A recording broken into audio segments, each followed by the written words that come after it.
नमस्कार दोस्तों। आज हम बात करेंगे रेशम यानी कि सिल्क के बारे में।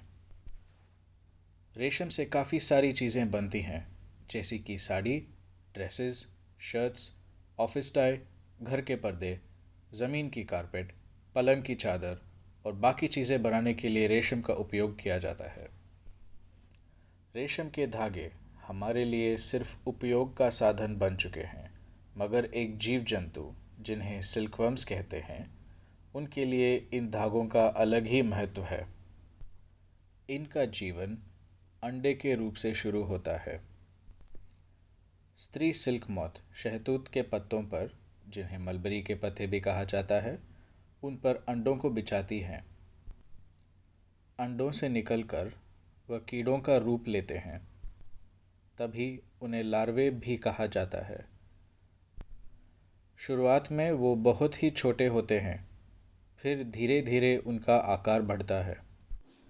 जब ये कीड़े बड़े हो रहे होते हैं, वे शहतूत के पत्ते खाते हैं। कुछ वक्त पत्तों को खाने के बाद उनके आराम करने की बारी आती है। हमें जैसे सोते वक्त एक चद्दर की ज़रूरत होती है, वैसे ही इन्हें अपने आराम के लिए एक छोटा आसरा बनाना होता है।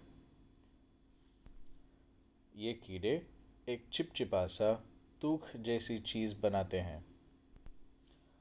वह अलग अलग दिशाओं में अपना सर घुमाकर इस चिपचिपे से चीज़ से अपने चारों ओर एक आसरा बनाते हैं।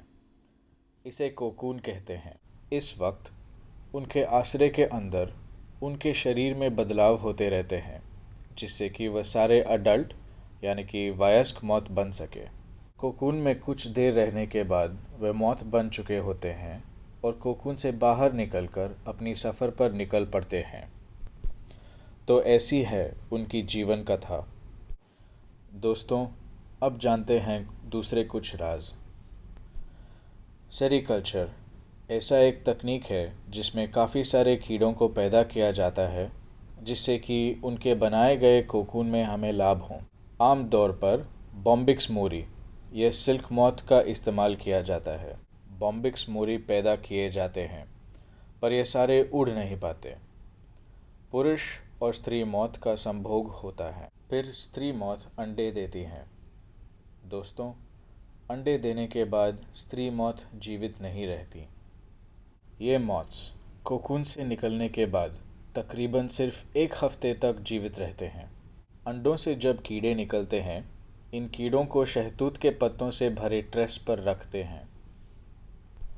लगातार पत्तों को खाने के बाद आप सभी जानते हैं उनको आराम की ज़रूरत होती है, इसलिए वो अपने इर्द गिर्द कोकून बनाते हैं।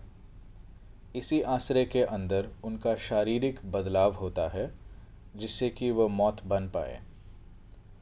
दोस्तों, साधारण तौर पर एक प्यूपा आसरे में कुछ वक्त तक रहकर मॉथ बन जाता है और वह बाहर आना चाहता है।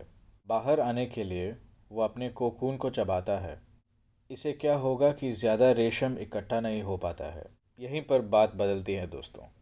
रेशम ज़्यादा मात्रा में मिले, इसलिए कीड़े जब कोकून के अंदर होते हैं और उनके मौत बनने से पहले ही उनको उनके आसरे के साथ ही मार दिया जाता है, ताकि उनके आसरे से हम रेशम ज़्यादा मात्रा में इकट्ठा कर सकें।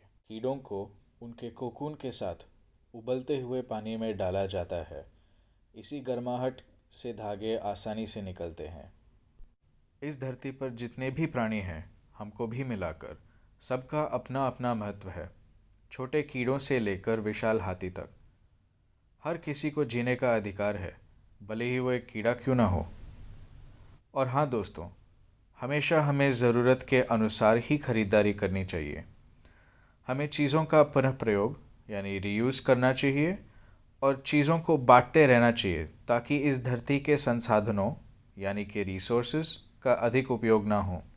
हमारे पास जो सिल्क की साड़ियाँ या दूसरी सिल्क की चीज़ें हैं, हम उन चीज़ों का इस्तेमाल कर सकते हैं और भविष्य में सिल्क की चीज़ें ना खरीदने की कोशिश कर सकते हैं। आइए न्याय का रास्ता अपनाएं और वीगन बने। धन्यवाद।